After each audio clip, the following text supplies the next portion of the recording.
নির্বাচনকে কেন্দ্র করে যারা দশকের পর দশক মুসলিম শাসক নামটি মুনাফিক ছিল, মুনাফিকের চেহারা প্রকাশ পেয়ে গেছে।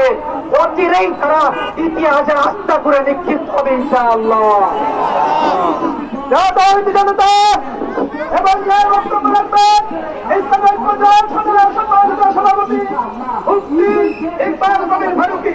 বক্তব্য রাখবেন ইকবাল কবির ফারুকী।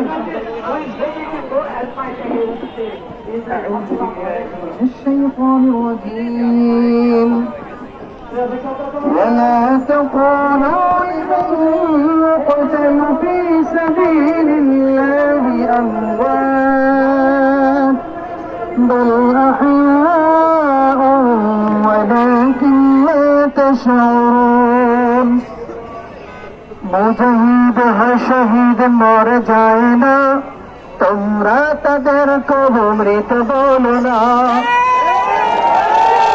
মুজাহিদ হয় শহীদ মরে যায় না, তোমরা তাদের কবর মৃত বলো না। ফিলিস্তিনের মুসলমান জালেমদের অত্যাচার সহ্য করে নিরীহ শিশুগুলো দুনিয়া থেকে বিদায় নিচ্ছে।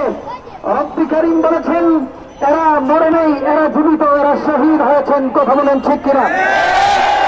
আমরা এই শহীদের মিছিলে সামিল হতে চাই। কথা বলেন ঠিক কিনা? প্রয়োজনে শুধু ঘাম ঝরানো চলবে না। যদি বাংলাদেশ থেকে সুযোগ আসে এই শহীদের মিছিলে অংশগ্রহণ করার জন্য যার যা কিছু আছে তাই নিয়ে প্রস্তুত থাকতে হবে। ধন্যবাদ। জনতা